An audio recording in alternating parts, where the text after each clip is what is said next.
Welcome once again to Lehto's Law. Here's Steve Lehto. Got one of those stories sent to me by everybody. Dallas apartment evicts tenant, throws belongings in dumpster. You go, oh, that's not good. Oh, it's worse. It was the wrong unit. So Fox4News.com ran the story. Steve Noviello wrote it. A Deep Ellum man says everything he and his daughter owned was thrown in a dumpster after the management of his apartment building said they accidentally ordered the maintenance to clean out his rental. They were supposed to clean out a different one, but they cleaned out his. Turns out the management had the wrong unit number.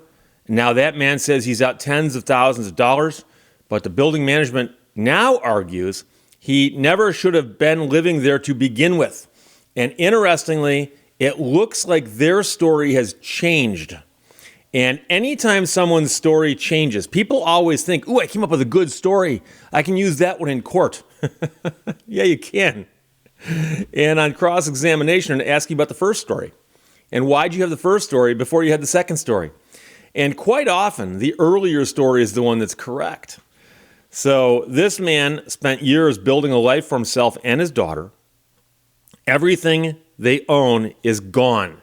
Clothing, groceries. He says they cleared out my refrigerator full of groceries, right down to the shower curtain.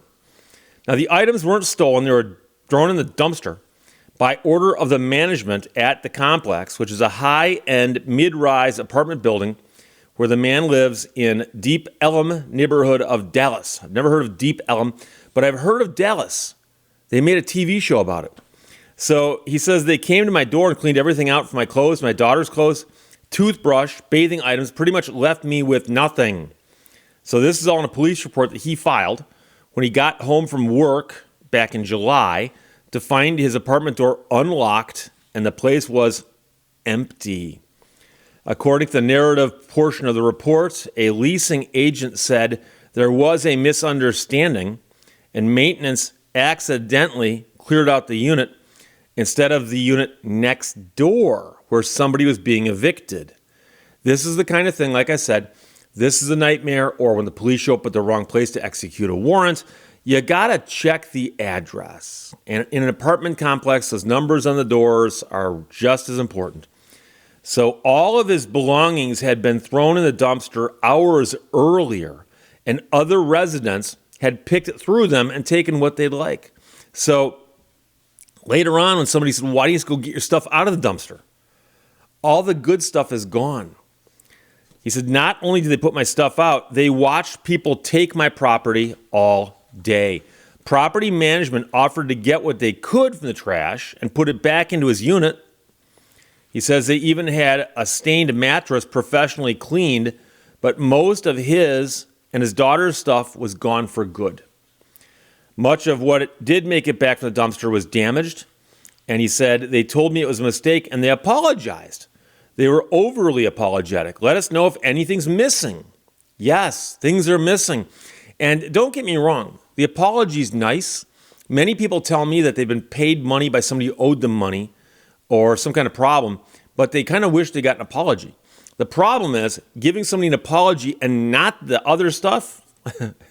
You can't spend the apology, and the apology doesn't replace what you lost. But things took a turn after those apologies. And the man recorded a conversation he had with one of the leasing agents who then tried to point out that the apartment in which he and his daughter lived had actually been leased by his ex-girlfriend, and she'd moved out. So apparently they want to hang their hat on that.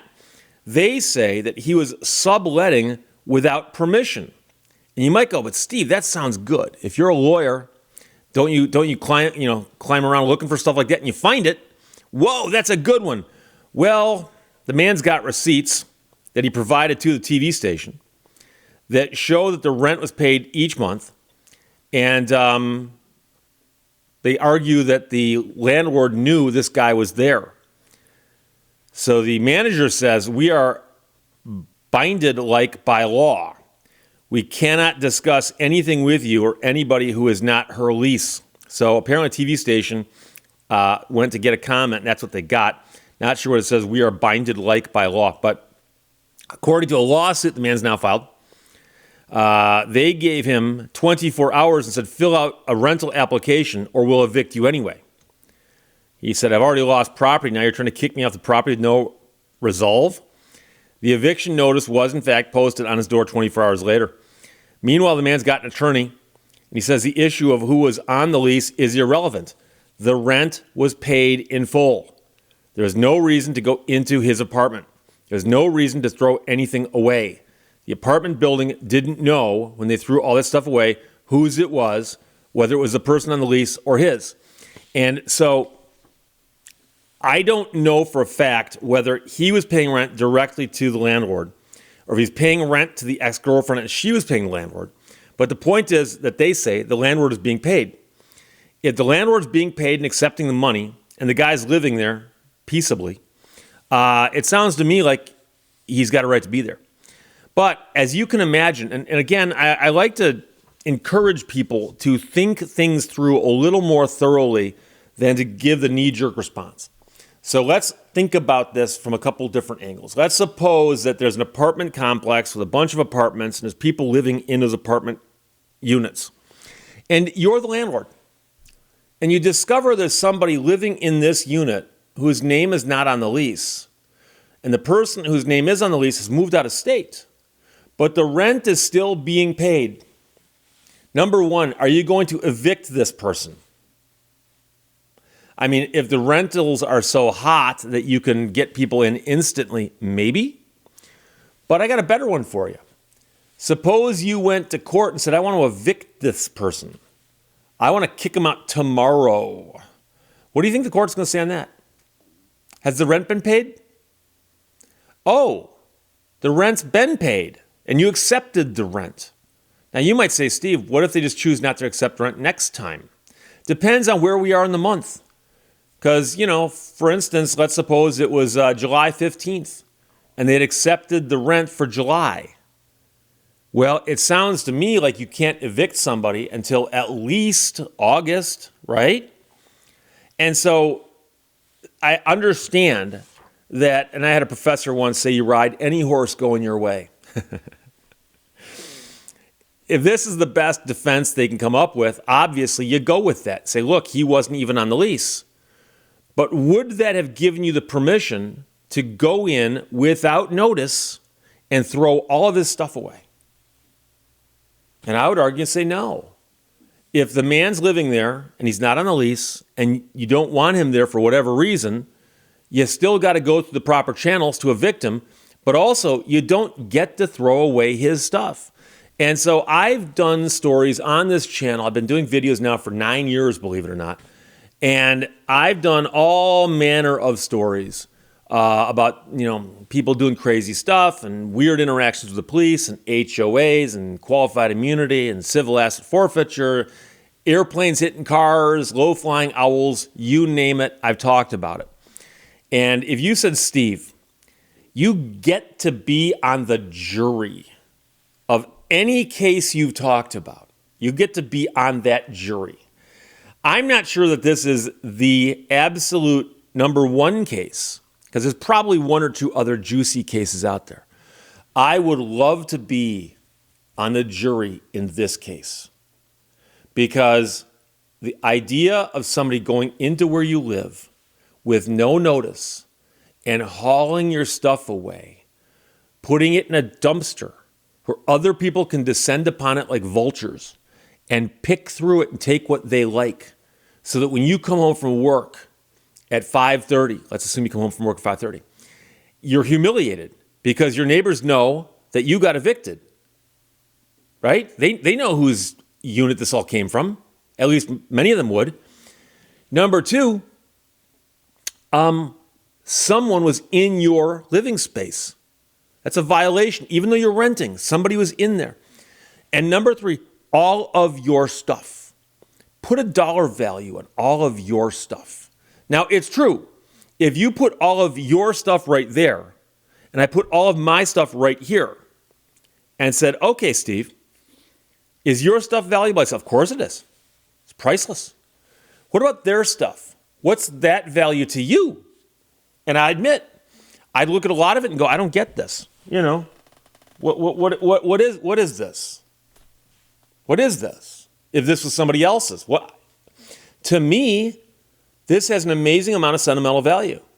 And this is just a block of wood from the Italian Hall, where the disaster occurred in 1913 that I wrote a book about. Okay? So, the cover of this book is the building, the Italian Hall. Walk up the stairs, and there was a meeting room with floorboards, and this is one of those floorboards. It's a piece of one of those floorboards. So I can tell you that story about everything in my stuff. And so, could you replace that? Yeah.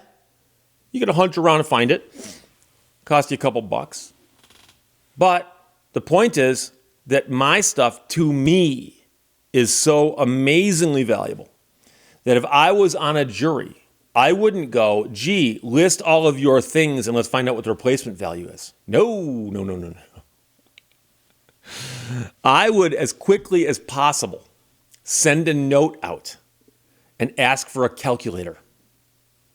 Because I can tell you right now that defense attorneys, when they have nightmares, the kind of nightmares where they wake up shaking and hugging their pillow and considering changing religions, is when a jury sends out a note and asks for a calculator. And that's what I would do. Because I don't care if this guy had a small apartment filled with a small amount of stuff. If it was all the stuff he had, it was immensely valuable. I would love to be on that jury. So it's a crazy story. And yes, do they have the right to evict him if he's not on the lease? Depending on how the lease is written, possibly. But then again, as we know, laws are slanted in favor of the tenants. And so when you go to evict one, you got to jump through all the right hoops. And you don't dump their stuff in a dumpster before you start jumping through hoops.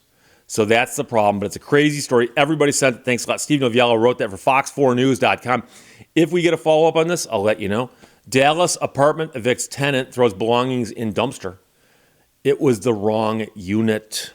Questions or comments? Put them below. Let's talk to you later. Bye-bye. Thank you for watching Lehto's Law. Life is tough, my friend, but so are you.